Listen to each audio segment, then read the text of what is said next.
말씀입니다. 마가복음은 전개가 빠르지요. 시작하면서부터 예수님이 어떤 분인지를 분명하게 선언하면서 마가복음은 시작하고 있습니다. 하나님의 아들 예수 그리스도의 복음의 시작이라.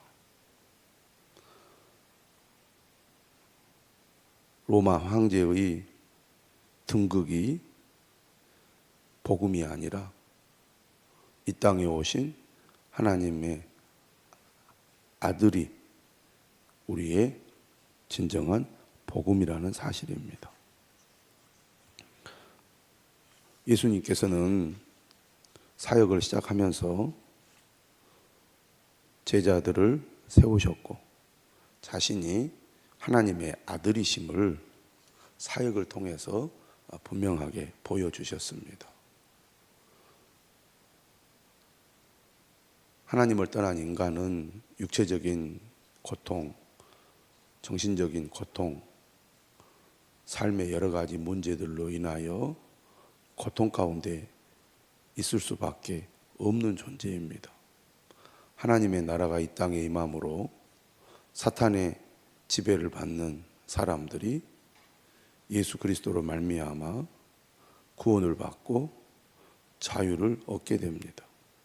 오직 예수 그리스도 안에서만 자유와 평안, 구원이 임한다는 사실을 예수님은 사역을 통해서 보여주고 있습니다.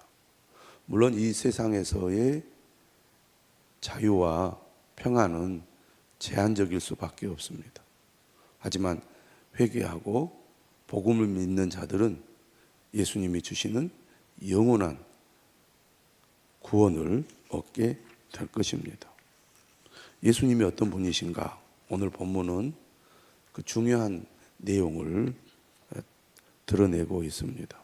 하나님의 아들 예수 그리스도가 누구신가? 오늘 예수님께서는 가버나움으로 돌아와서 말씀을 가르치시는데요. 가버나움은 갈릴리 지역에서 예수님 사역의 중심 마을이라고 하겠습니다. 갈릴리의 거점인 가버나움에 오셨을 때 예수님께서 집에 계시다는 소문이 나서 많은 사람들이 예수님께로 모여들었습니다. 문 앞까지도 들어설 자리가 없게 되었는데 예수님께서 그들에게 도를 말씀하셨습니다. 예수님이 하시는 말씀의 내용이 구체적으로 무엇인지는 마가복음에서는 자세하게 언급이 되어 있지 않죠. 사역을 시작하면서 하시는 예수님의 말씀의 핵심은 때가 찼으니 하나님의 나라가 가까이 왔으니 회개하고 복음을 믿으라는 것이 예수님의 핵심 메시지였다는 것 뿐입니다. 오늘 말씀은 예수님께서 무슨 말씀을 가르치셨는지 자세하게 알 수는 없지만 오늘 중요한 언급을 하게 되지요.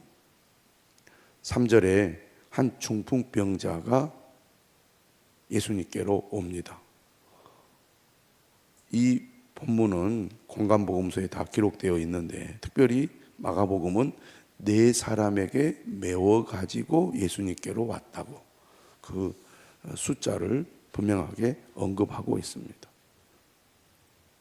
그리고 예수님께로 데리고 올 때 이 4명의 사람들이 어떻게 애를 쓰고 노력을 하고 있는지도 자세하게 언급을 하고 있습니다. 마가복음은 4절에 이렇게 말하죠. 무리들 때문에 예수께 데려갈 수 없으므로 그 계신 곳에 지붕을 뜯어 구멍을 내고 중풍병자가 누운 상을 달아내리니 이 장면을 한번 상상해 보시기 바랍니다. 지붕은 우리나라 같은 지붕이 아니고 이게 평평한 지붕입니다. 또 우리나라처럼 뜯기 어려운 지붕은 아니고 뜯을 수 있는 지붕입니다. 그렇다 할지라도 지붕을 뜯어서 구멍을 내고 중풍병자가 누운 상을 달아내려면 얼마나 크게 구멍을 내야 하겠습니까? 또 사람들이 너무 많이 모여들어서 문 앞까지도 들어설 자리가 없는 상황에서 지붕에 구멍을 뚫는다, 보통 소란스러운 일이 아닙니다. 그 다음에 주인은 가만히 있겠습니까? 여러 가지를 생각해 보면 상상하기 쉽지 않은 일이고 보통 소란을 피우는 일이 아닐 것입니다. 그런데 이들은 얼마나 적극적인지 또 얼마나 간절한지 예수님을 어떻게 해서든지 만나게 하려고 네 사람이 한 명의 중풍병자를 예수님 가까이 접근시키기 위해서 엄청난 노력을 한 겁니다.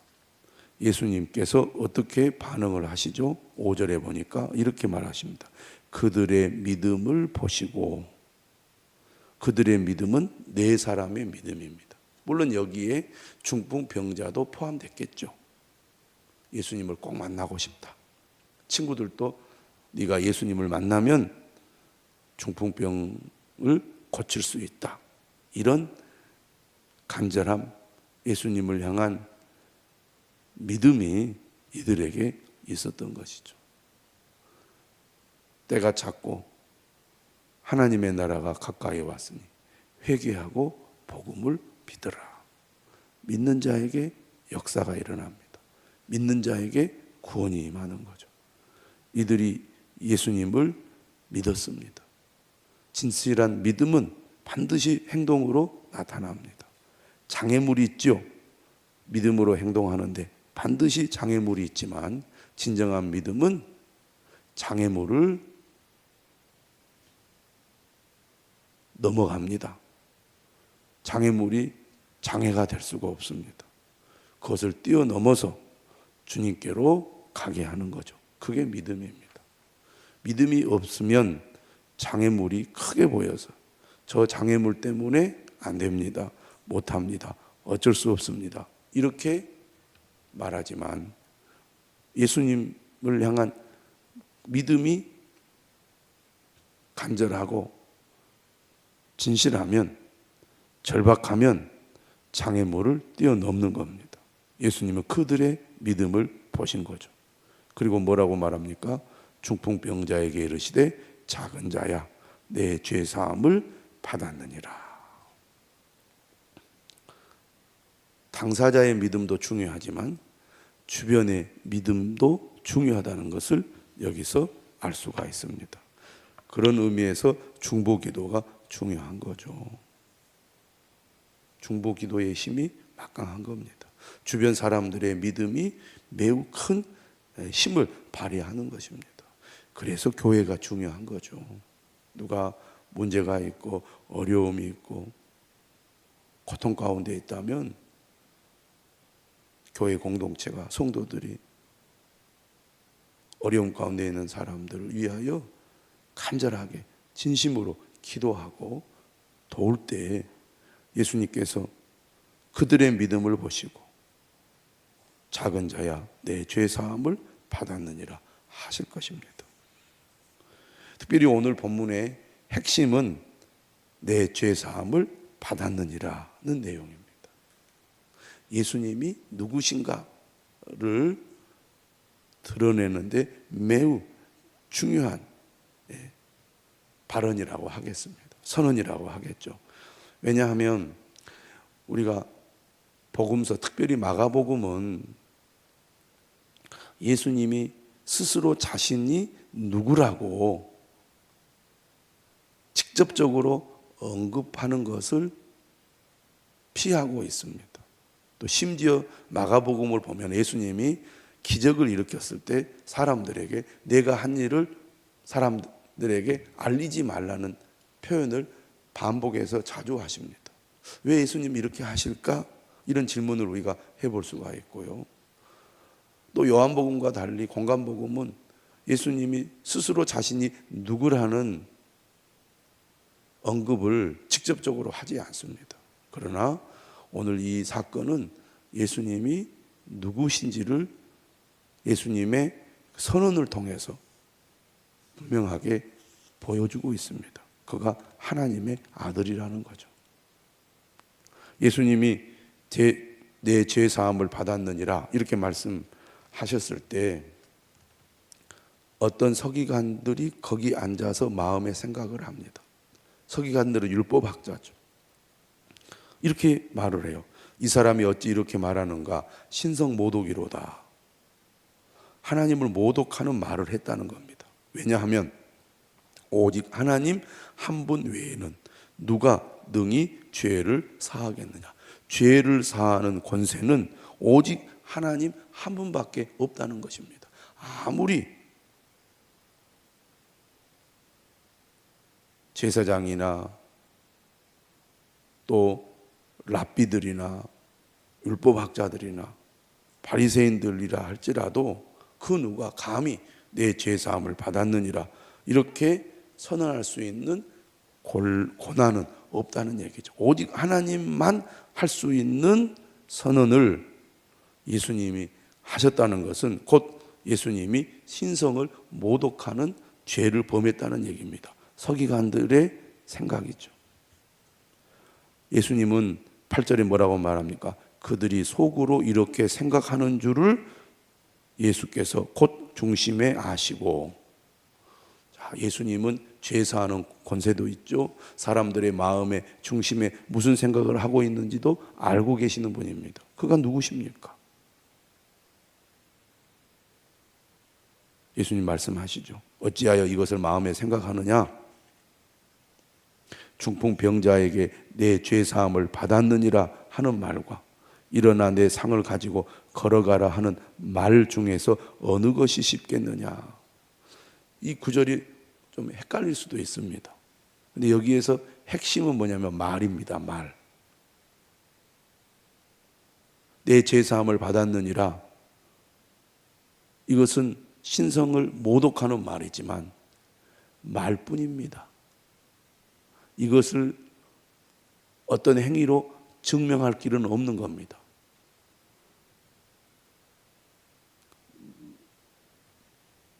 내 죄사함을 받았느니라는 말은 할 수 있는 말, 쉬운 말이지만 일어나 내 상을 가지고 걸어가라 하는 말은 함부로 할 수 없는 말이죠. 왜? 그 말은 곧 증명이 되기 때문입니다. 그 말이 진짜 권세 있는 말인지 아닌지 곧바로 드러나기 때문이죠. 하지만 예수님이 내 죄사함을 받았느니라 이렇게 말씀한 이유가 어디 있다고 예수님 말씀하십니까? 인자가 땅에서 죄를 사하는 권세가 있는 줄을 너희로 알게 하려 하노라. 인자라는 말은 3인칭입니다. 사람의 아들, 사람이라는 뜻입니다. 그러니까 예수님은 자신을 표현할 때도 나라고 표현하지 않고 그 사람이라고 표현합니다. 인자가 땅에서 죄를 사하는 권세가 있는 줄을 너희로 알게 하려 하노라. 예수님 자신이 죄를 사하는 권세가 있다는 것을 알게 하기 위해서 말로 선언을 한 것이다. 곧 예수님이야말로 하나님의 아들이요 그리스도라는 것을 그는 이 사건을 통해서 분명하게 드러내고 있고 그런 의도를 가지고 이렇게 말했다는 거죠. 그리고 예수님께서 죄를 사하는 권세가 있다는 것을 무엇으로 증거하려고 합니까? 바로 이 중풍병자를 고치심으로 예수님이 하나님의 아들이요 죄를 사하는 권세가 있다는 것을 증명하려고 하시는 거죠. 그래서 11절에 말합니다. 내가 네게 이르노니 일어나 내 상을 가지고 집으로 가라. 그러자 그가 일어나 곧 상을 가지고 모든 사람 앞에서 나가게 됩니다. 예수님이 죄를 사하는 권세가 있다는 것을 증명하신 거죠.